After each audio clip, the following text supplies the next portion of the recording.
Bonjour à tous et donc bienvenue pour les vins de la semaine et du week-end avec donc cette fin de première semaine de confinement.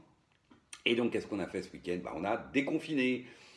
Alors on s'est tout de suite fait plaisir avec des valeurs sûres et rassurantes.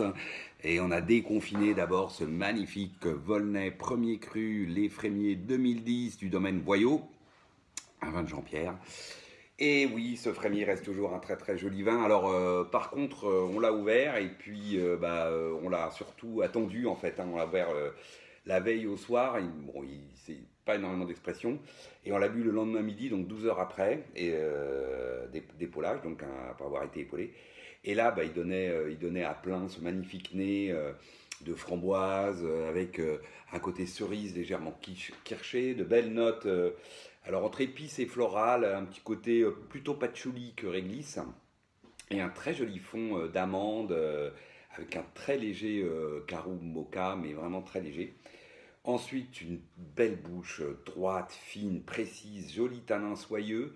On sent en 2010 dans lequel il y a à la fois c'est tonique, il y a de l'élan, il y a du dynamisme, c'est fin, c'est droit. Du coup, très joli élan, très élégant, toujours sur la framboise, la cerise légèrement kirschée, le côté, alors des notes de sous-bois, d'humus, de champignons nobles, cette petite pointe entre patchouli et réglisse et ce fond plutôt d'amande. Très beau, belle finale, tonique, fraîche, droite, bien enrobée.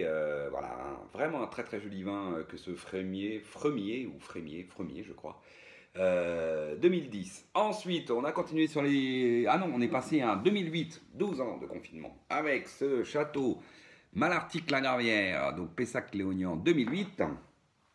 Alors, qu'est-ce que ça a donné? Un Malartic qui ressemble à un Malartic, donc c'est à nouveau réconfortant, c'est bien, voilà, sans vice ni vertu, très joli nez de framboise, des notes légèrement épicées, un fond fumé, tout ce qu'on attend de Malartic. Pareil pour la bouche, charpentée, droite, costaud, fraîche, hein, on sent que 2008 quand même un millésime un peu frais. L'élevage a vraiment disparu, on est bien sur le fruit, sur la framboise. Toujours ce côté un peu épicé et ce fond plutôt, on va dire, balsamique, mocha, pardon, plutôt fumé. Idem pour une finale fraîche, droite, c'est bien fait, il n'y a rien qui dépasse. Et ma foi, on prend beaucoup de plaisir avec ce Malartic. Ensuite, qu'est-ce qu'on a bu? Hop là. Ah oui, on a sorti ça 2010 aussi. Alors ça, faut me croire sur parole, parce que regardez l'état d'étiquette. C'est un Hermitage du domaine de la Tourette, donc ancienne cuvée Marquise à Tourette, de Delas 2010. Bon, là aussi, pas de surprise.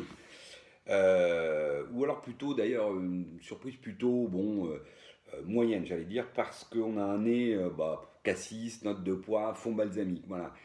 Pas d'une grande complexité, très bien fait, mais pas trop d'élevage pour Delas. Souvent, quand même, Delas, on avait des vins un peu marqués. Là, pas trop marqué, mais du coup, ça manque un peu de caractère, pour tout vous dire. Très jolie bouche, charpentée, droite, la profondeur qu'on attend sur un Hermitage, pas de souci.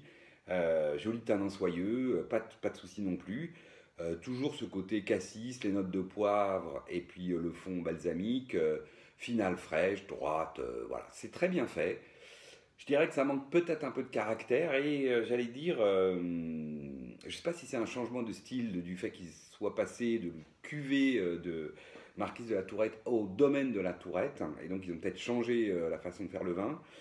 Mais j'allais dire, je préférais presque peut-être les versions d'avant, les versions de 2000 à 2006, enfin des années 90 et des débuts des années 2000, où certes les élevages étaient plus marqués, mais il y avait un côté très sexy dans ce vin que j'ai un peu moins retrouvé là. Voilà, je trouve que, question caractère, on peut faire mieux. Et puis pour se rassurer à nouveau, un grand classique de la maison, ça fait toujours plaisir, c'est réconfortant dans ces périodes difficiles. Un vin de l'ami Michel, donc un Riesling Draexa 2018 du domaine Ganglinger.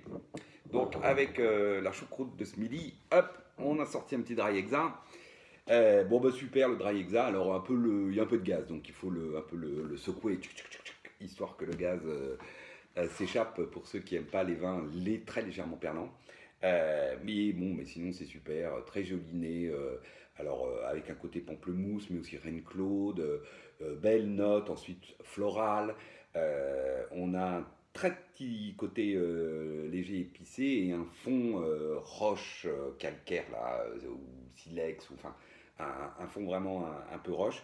Belle bouche droite, jolie matière qui prend bien la bouche. Qui est très agréable. Le vin est tendu, profond, très belle finale fraîche, avec c'est sûr une matière ample. Hein, voilà, c'est pas un vin acide, droit. Bon, puis 2018, c'est pas trop un millésime qui se prêtait à ce genre de structure de vin.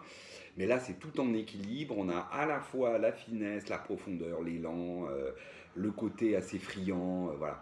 Une vraie friandise, ce petit dry exa qui se descend tout seul. D'ailleurs, regardez, hop, là, la bouteille, elle est vide. Et voilà.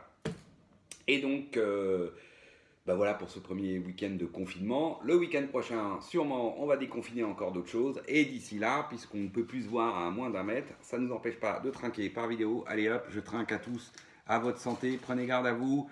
Restez à plus d'un mètre les uns des autres. Portez des masques et des gants. Et puis j'espère à tous vous voir la semaine prochaine. Allez, à plus.